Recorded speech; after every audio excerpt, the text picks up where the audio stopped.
안녕하십니까. 신의균의 국방TV 데일리 디펜스입니다. 자, 오늘은 정말 심각한 이야기 한번 하겠습니다. 미국이 아주 극적으로 해병대의 역할을 바꿨는데 좀 걱정이 됩니다. 자, 분석하겠습니다. 미국 해병대가 완전히 개혁했습니다. 이런 안을 발표를 했는데요. 그러면 이게 우리에게 여파가 옵니다. 한국 해병에게는 완전히 청천벽력입니다.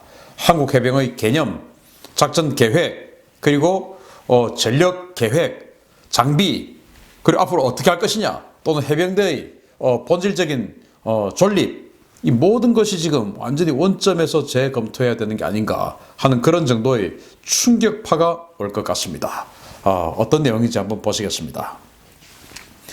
자, 미국 해병대가 전차 부대를 완전히 해체하기로 결정했다라는 뉴스를 보셨을 겁니다. 그 뉴스가 이제 월스트리트 저널을 통해서 보도가 되었고 외신들이 쭉 다루었어요. 뭐라고 했냐? 데이비드 버거 미 해병대 사령관은 곧 향후 10년간 미 해병대 혁신 방안을 발표할 예정이며 개혁의 핵심은 중국의 위협에 효과적으로 대처할 수 있는 전력 구조로 해병대를 환골탈퇴시키는 것이라고 밝혔다. 버거 사령관은 우리가 아무것도 하지 않는다면 중국은 우리를 추월할 것이기 때문에 우리는 준비하지 않을 수 없다 라며 미 해병대가 혁신을 통해 중국을 겨냥한 창끝을 가다듬을 것이다 라고 강조했다. 버거 사령관은 육군은 탱크가 필요하지만 우리는 필요 없다 라며 해병대 전차부대 전체를 해체할 의지를 밝혔다 라고 월스트리트 저널이 보도를 했고요. 여기에는 이제 상징적으로 해병대 전차 부대 전체를 해체할 의지를 밝혔다라고 하지만 이 외에도 이 혁신안을 보면 완전히 기존에 우리가 생각했던 해병대와는 전혀 다른 해병대로 바꿔져 나갑니다. 우리가 이제 해병대 그러면은 지금은 뭐 상륙작전 뭐 이렇게 생각하지 않습니까? 이 해병대의 이 성격은 3000년 전부터 또는 3500년 전부터 그냥 그대로 이어져 오던 거예요. 그러니까 그리스와 페르시아가 싸우던 트로이 전쟁을 하던 그 시절, 이런 시절부터 사실은 해병대가 역할들을 했었죠. 배를 갖다 대고 거기에서 보병들이 뛰어내려서 적진에 들어가죠. 그게 해병대 아니겠습니까? 그렇게 해서 쭉 이어오다가 대항해 시대에는 정말 해병대가 어마어마한 역할을 했죠. 적의 함대 부딪혀가지고 적의 군함에 등선해서 싸우면서 적의 군함을 탈취하기도 하고, 그리고 식민지 지역을 개척하는 곳에 들어가서 식민지를 개척하기도 하고, 그게 전부 다 해병대들이 했던 역할들 아니겠습니까? 배를 타고 가서 적진에 상륙해서 적진을 탈취한다, 점령한다. 이거 전부 다 해병대들이 했죠. 이렇게 3000년, 4000년 동안 이어져 내려오던 해병대의 아주 근원적인 성격을 미 해병대는 완전히 바꾸려 하고 있는 것입니다. 그러면 이게 어떻게 바꿀 것이냐? 그러면 우리에게는 어떤 충격파가 올 수 있느냐? 왜? 우리 한국 해병은 지금 전 세계에서 두 번째로 많은 숫자의 병력의 해병대를 보유하고 있어요. 28,500명이죠. 그러면 우리는 왜 이렇게 많은 해병대를 보유할까? 도대체 우리는 무슨 능력으로? 우리보다 훨씬 더 강력했던, 정말 이 해병대로 전 세계를 석권했던 영국조차도 한개 연대, 프랑스도 연대급 이하예요. 그리고 지금 이제 중국은 이제 4단급으로 해병대를 늘려나가고 있습니다. 4단급 이상으로. 이런 상황에서 우리는 도대체 어떻게 해서 28,500명이나 해병대를 가지고 있나? 해병대는 상륙작전을 할 수 없으면 해병대가 아니에요. 그런데 상륙작전을 하려고 하면 상륙함이 있어야 되죠. 그런데 우리는 상륙함이 별로 없어요. 그럼 누가 하냐? 바로 미국의 상륙함들이 우리를 태워줬기 때문에 우리 병력만 만들면 되었던 것이죠. 해병대는 모든 보병 중에서 가장 비용이 많이 소요되는 군대입니다. 왜냐? 상륙함이 있어야 되기 때문에 그렇습니다. 그런데 지금 상륙함이 필요 없는 해병이 올지도 모르겠습니다. 왜? 미 해병대가 상륙을 안 할 것 같습니다. 버거 사령관이 밝힌 해병 혁신안입니다. 어떤 것이 달라지느냐?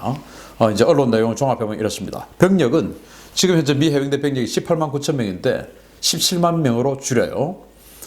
19,000명이나 줄어들죠? 그 중에서 뭐가 많이 줄어드느냐? 포병이 압도적으로 줄어듭니다. 포병대대가 24개인데 21개로 줄어요. 그럼 이제 3개 대대가 줄어들죠? 그리고 이건 뭐 사실은 별로 많이 줄어드는 거 아니에요. 그런데 포병이 21개 대대에서 5개 대대만 남기고 없애는 겁니다. 포병. 지상군이 작전을 하려고 하면은 아군 포병의 화력 지원이 없으면 이길 수가 없지요. 전쟁은 화력이 우세한 측이 이길 수밖에 없는 게 전쟁입니다. 그런데 우리의 화력을 포기하는 거예요. 다른 화력으로 메꾸겠단 말이죠. 항공 화력 뭐 이런 것들로 메꾸겠단 말인데 어쨌든 해병대 보병 자체 화력을 완전히 없애겠다는 겁니다. 21개 대대에서 5개 대대. 그리고 이 해병대의 화력을 보호하고 해병대의 장갑차를 보호하고 적진에 딱 상륙해가지고 적에게 패닉을 줄 수 있는 그 어마어마한 장비인 전차. 이 전차 중대를 지금 미 해병대는 7개를 가지고 있는데 이거를 전부 다 없애겠다. 미 해병대는 앞으로 이제 전차가 없는 군대가 됩니다. 지상군인데 탱크가 없는 군대가 되는 거예요. 이걸 해병대 스스로 선언했습니다. 그 말은 뭐냐? 적진에 돌격 상륙해서 진공작전 할 필요 없다, 안 하겠다, 이 이야기예요. 자, 해안선에 미군의 M1 에이브람스 전차 얼마나 방어력 강합니까? 70톤짜리 이 에이브람스 전차가 딱 해안선에 터치다운 딱 하는 순간 저건 이제 큰일 났다, 이제 끝났다. 저 에이브람스 전차는 어떻게든지 우리가 격파할 수 없는데 저게 지금 해안에 딱 내려오는 순간 이제 우리는 다 죽었다 라고 저기 공포에 휩싸이게 되죠. 딱 M1이 들어간 순간. 그런 공포를 줄 수 있는 이 M1 전차를 이제는 한 개도 없이 다 없애버리겠다. 그냥 우리는 장갑차만 가지겠다. 이런 거예요. 그리고 비행대 편제를 지금은 한 개 비행대 이제 호넷 전투기, 이거 F-18 전투기들이 있죠. 이것을 16대씩 있는데 한 개 대대. 이걸 10대로 줄이겠다. 그래서 해병대 전체의 전투기 숫자를 줄이겠다. 경량화하겠다 이겁니다. 뭐 그것은 지금 있는 이 호넷 F-35가 훨씬 성능이 좋으니까 뭐 그렇게 할 수 있다고 칩니다.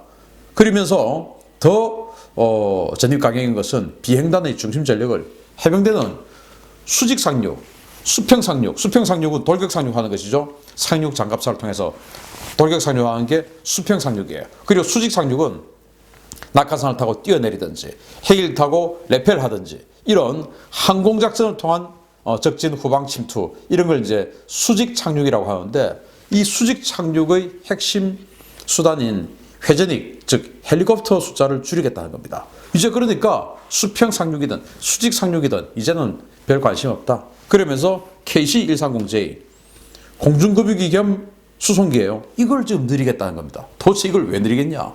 비밀이 이런 데 있습니다. 여기에 비고 ASTF 편성이라고 있는데 안티-쉽 태스크포스입니다. 그러니까 대함 공격하는 전문 태스크포스 부대예요. 이게 뭐냐? 해병대가 도대체 왜 해병대가 대함 공격하냐?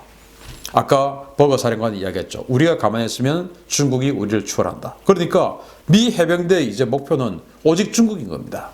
그래서 중국을 어떻게 하면 괴롭힐 것이냐, 또 중국을 어떻게 하면 억제할 것이냐, 이길 것이냐, 여기에 미 해병대가 어떻게 기여할 것이냐가 이번 혁신안의 핵심이에요. 그러면 중국은 지금 무슨 전략이냐? 군사 전략이 A2AD 전략, 제1도련선, 제2도련선. 그러니까 사세보에서부터 필리핀까지 이어지는 이 제1도련선, 사세보, 오키나와, 대만, 필리핀 이런 제1도련선, 그리고 요코스카에서 미드웨이 해서 괌까지 이어지는 제2도련선.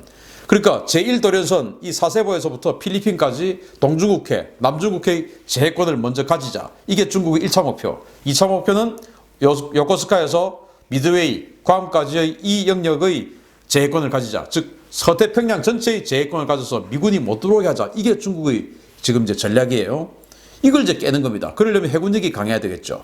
그 중국이 이걸 깨는 거다. 그래서 해병대 역할은 안티쉽, 대함 공격 임무를 강화시키겠다. 그러면 이 대함 공격 임무를 가진 전력을 실어 나르는 그 역량을 해병대가 가지겠다. 그게 바로 KC-130J입니다. 자, 그래서 미 해병대의 혁신안을 보면 미 해병대의 미래가 보이는데 전력 구조는 또 이렇습니다. ACV 도입합니다. 그러니까 과거에 이제 EFV 그래가지고 엄청나게 빠른 속도로 돌격 상륙하는 최신형 상륙 장갑차가 있었죠. 그거 이제 한 10여 년 전에 럼스펠드 국방부 장관이 킬해서 없애버렸죠. 그러면서 최근에는 이 상륙 돌격 장갑차를 개발하기로 합니다. 그래서 원래는 아주 빠른 속도로 상륙해야 되는데 이제 뭐 그럴 필요 별로 없다. 실제로 전투해 보니까 적진에 들어가서 순찰하고 진공작전하고 안정화작전하고 해보니까 적의 급조 폭발물, 지뢰, 대전차 지뢰 이런 게 더 무섭더라. 그래서 상륙 돌격 장갑차 밑에 바다에 뜨게 하기 위해서는 밑이 평평해야 되고 부력을 많이 받아야 되니까 그렇게 만들어 봤더니 이거 뭐 지뢰 한방 밟으면 완전히 그냥 박살나버린다. 그래서 ACV 이것은 수상 주행하는 속도는 대폭 줄이고 그 대신 지상에서 적의 IED나 지뢰 이런 걸 밟았을 때도 생존할 수 있도록 이 V자로 팝니다. 이렇게 해서 생존성, 지상에서의 생존성을 강화시킨 게 ACV입니다. 이런 거 이제 도입하자.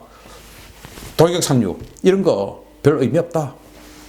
그리고 전차부대 해체합니다. 전차 필요 없다. 왜? 그건 육군이 할 일이지 우리가 할 일 아니다. 적의 지상군과 싸우고 하는 건 육군이 할 일이지 우리는 그냥 교도보만 딱 마련하면 돼. 그게 우리 일이야. 이제 이렇게 바뀌는 거예요. 그리고 그러면서 공격 헬기를 축소합니다.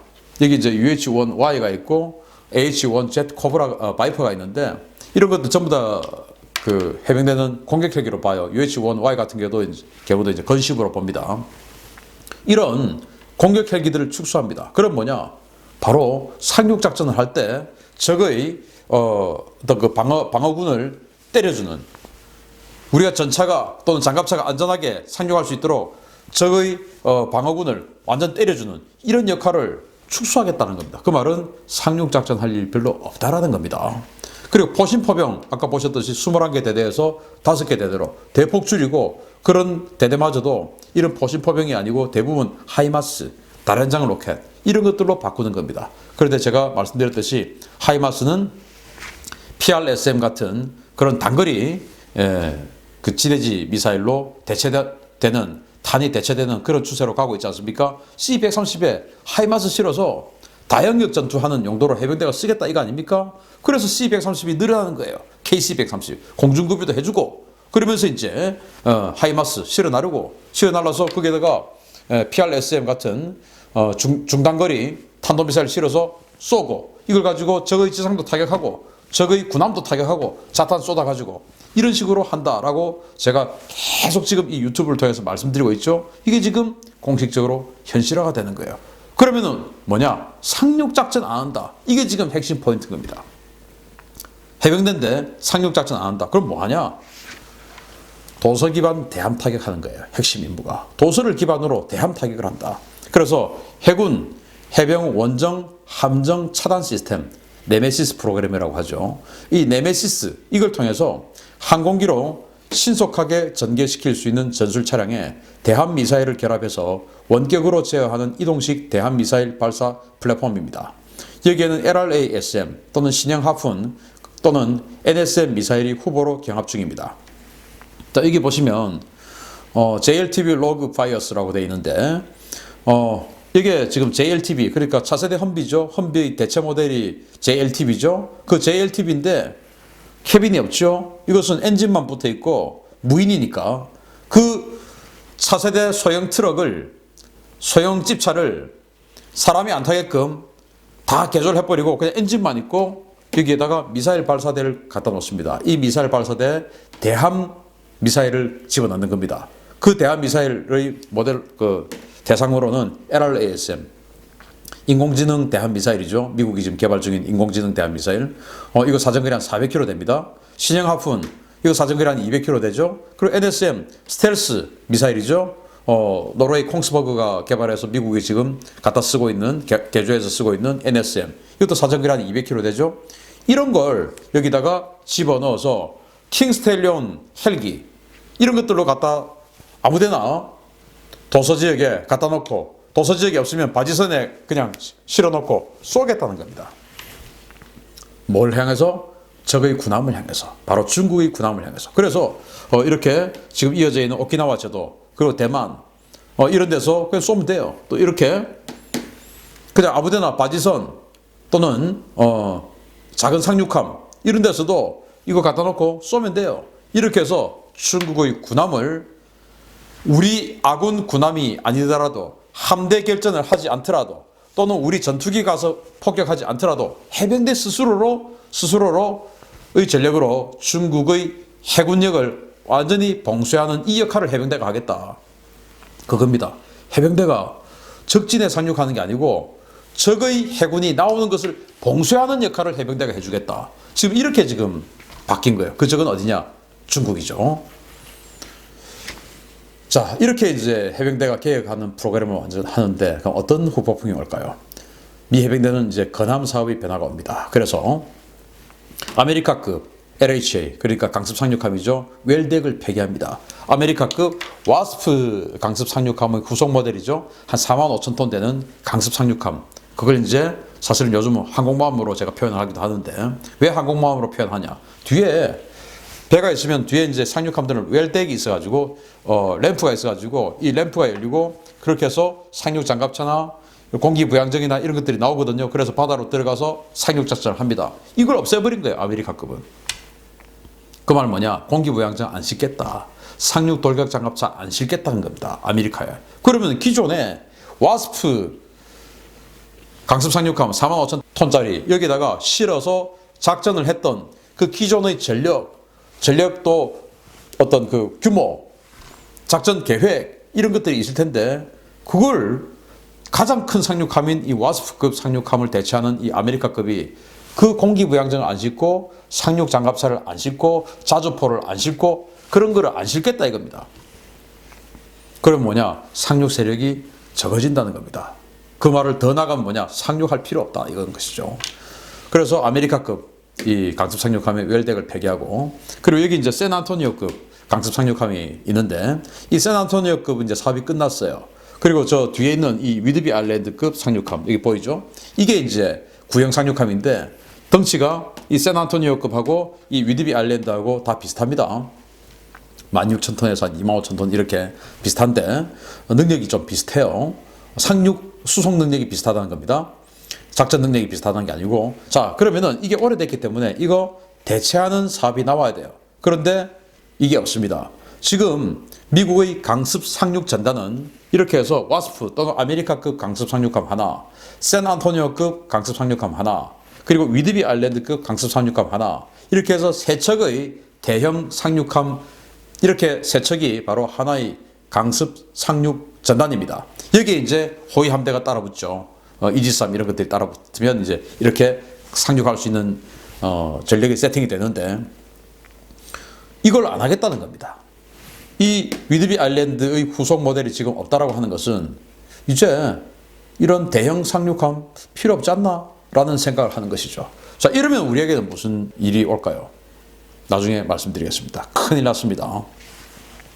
바로 이겁니다. 한국 해병대의 부담이 가중됩니다. 왜냐?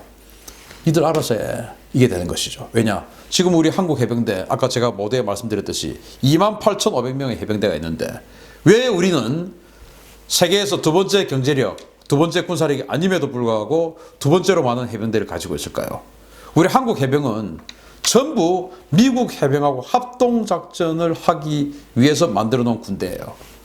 그런데 합동작전하는 파트너가 지금 작전 개념을 완전히 바꾸고 전력 구조도 완전히 바꿔요.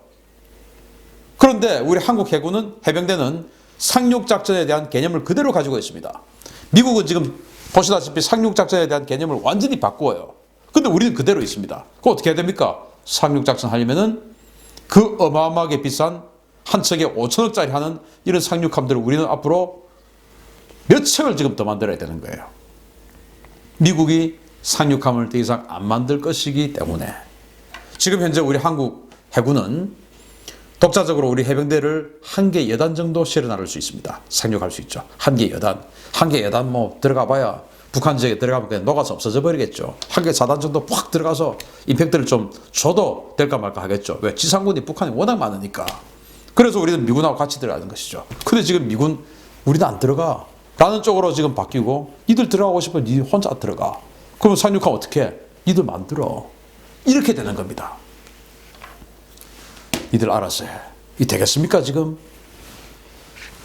그리고 한국의 지상군의 부담이 아주 가중이 돼요. 어떻게 하냐? 지금 현재 이 작계 507 전면전 계획이죠. 여기 보면 우리 7군단이 하나의 펀치입니다. 이제 주력 펀치죠. 그리고 이 7군단이 제대로 딱 들어갈 수 있게끔 보조 펀치가 뭐냐? 바로 해병대예요. 미국의 해병 원정군, 물론 우리 해병대 1사단이 여기에 가세를 해서 같이 이제 들어가는데 이게 지상에서 같이 들어가든지 아니면 해상에서 옆에서 치고 들어가든지 해가지고 7군단이 확 들어갈 수 있게끔 이렇게 만들어줘야 되는데 평양으로 만들어줘야 되는데 지금 상륙작전 안 하겠다는 겁니다. 탱크도 없애겠다는 겁니다. 그럼 이게 무슨 펀치입니까? 펀치도 아니죠. 그렇게 되면. 그러면 우리 해병대 1사단이 7군단에 버금가는 펀치가 됩니까? 안 되죠. 그런 전략이 안 되죠. 해병대 1사단 혼자로는. 한마디로 택도 없는 소리죠.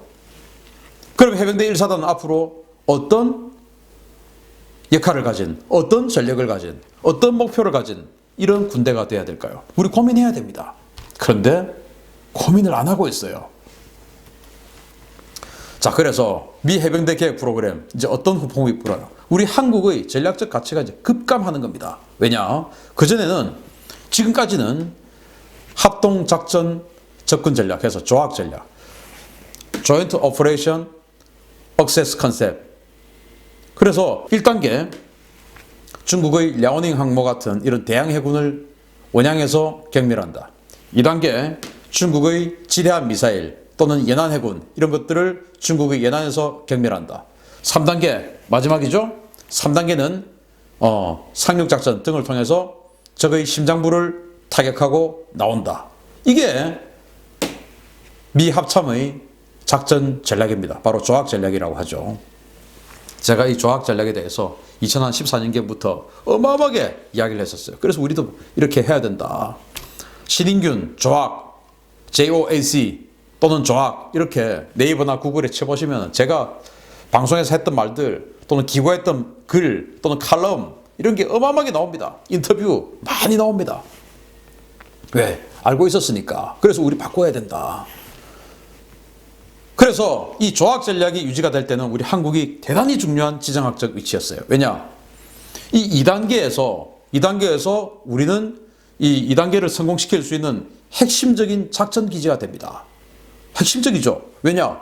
중국의 연안기지를 초토화시키고 해야 되니까 우리 한국의 이 위치가 바로 중국의 수도, 즉 적의 심장부 수도 아니겠습니까? 이 베이징으로 들어가려고 하는 이 지역을 제거하는, 이 연안 지역을 제거하는 완전히 핵심적인 그런 작전기지가 되죠. 군산기지, 오산기지 이런 데는 정말 어마어마한 작전기지가 되죠. 그 다음에 3단계에서 한국은 정말 중국의 핵심적인 대중국 발진기지가 되는 겁니다. 이렇게 훌륭한 발진기지가 어디 있습니까? 이 기지 중에서 중국의 심장부인 베이징과 이만큼 가까운 지상기지가 어디 있습니까? 그래서 한국은 너무너무 중요한 지역이다. 그래서 미국에게 잘만 하면 우리 엄청나게 뭔가를 받아낼 수 있다. 그렇게 그동안 주장해 왔었죠. 그런데 이거 지금 완전히 바뀌게 됩니다. 왜? 네메시스 전력으로 시스템으로 바뀌기 때문에 그렇습니다. 포위 전략으로 바꾸겠다 이겁니다. 이제 중국을 이렇게 도서 지역에서 포위를 해서 중국을 고사시키겠다. 뭐 굳이 지상군 들어가가지고 중국하고 붙어가지고 어마어마한 희생 치르면서 하겠냐. 그냥 고사시켜버리면 되지. 이 전략으로 바꿨기 때문에 해병대도 미 합참이 이렇게 가니까 해병대가 이런 전략을 내놓은 거 아니겠습니까? 합참이 큰 그림을 이렇게 그리니까 해병대는 자기네들도 여기에 기여하게 해서 그림을 그린 겁니다. 큰일 난 겁니다. 그러면 이제 우리 해병대는 어떻게 해야 되냐? 여기에 맞춰야 돼요. 과연 우리 스스로 상륙작전을 할 수 있느냐? 상륙작전 해야 되냐? 그러면 과연 이 21세기에 과거에 전쟁을 하면 6개월씩, 3개월씩 이렇게 하다가 해야 되니까 옆에서도 한번 치고 이렇게 해야 되는데 지금 과연 우리가 전면적으로 쳤을 때 북한이 한 달 이상 버틸 수가 있느냐? 그러면 아예 그냥 밀고 올라가면 되는 거 아니냐? 이런 거 근본적으로 다시 한번 생각해 볼 시기가 되었다. 그런데 그래도 여전히 21세기 전장 상황에서도 북한이 아무리 저렇게 핵 빼고는 다 무너졌다 하더라도 그래도 옆에서 쳐야 된다. 상륙해야 된다. 라고 생각한다면 그러면 우리의 가장 핵심 파트너, 상륙 파트너, 어쩌면 파트너도 아니죠. 저기가 사실은 주고 여기가 보조죠. 그런데 우리가 주 세력을 빼고 보조 세력이었던 우리 한국 해병대가 전체적인 세력을 다 구성하려면 상륙함 그리고 화력 이런 것들을 이제 어떻게 해야 되냐. 그러면 이 비용을 투자해서 해병대의 상륙 전력을 이 정도로 만들어야 되는 것이 이게 계산이 나오냐. 차라리 그럴 바에야 이 예산을 차라리 지상군에 투입해서 이 충격파를 훨씬 더 강하게 하는 것은 더 낫지 않을까. 이런 것들을 전부 다 연구를 해야 되는데 연구 안 하고 있어요. 개념조차 없어요. 미국은 지금 이렇게 나오는데 우리는 아직도 차기 상륙 장갑차 뭐 엄청나게 빠른 거, 엄청 비싼 거 이거 만들어야 돼. 공격 헬기 만들어야 돼. 이런 거 지금 하고 있지 않습니까? 지금 우리 파트너 주 세력은 완전히 상륙 작전 없애는 개념으로 가고 있는데 우리 준비 안 하고 있어. 도대체 군부 핵심 뭐 하고 있는 겁니까? 그래서 제가 5년 전부터 엄청나게 경고했죠. 조악 여기에 우리는 탑승해야 된다. 그러려고 하면 지금 사드를 배치하는데 이 사드가 미국의 조악 전략 이런 것들을 추구하는데 완전 핵심 지역이다. 왜? MD의 눈이나 마찬가지이기 때문에 활용점정이다. 용 다 그려놓고 여기다가 사드 갖다 놓는 것이 용의 눈동자를 그리는 거다. 여기에 우리가 적극적으로 협조를 해주면서 미국에게 아주 핵심적인 국가 이익을 받아내자 라고 제가 5년 전부터 주장해 왔었어요.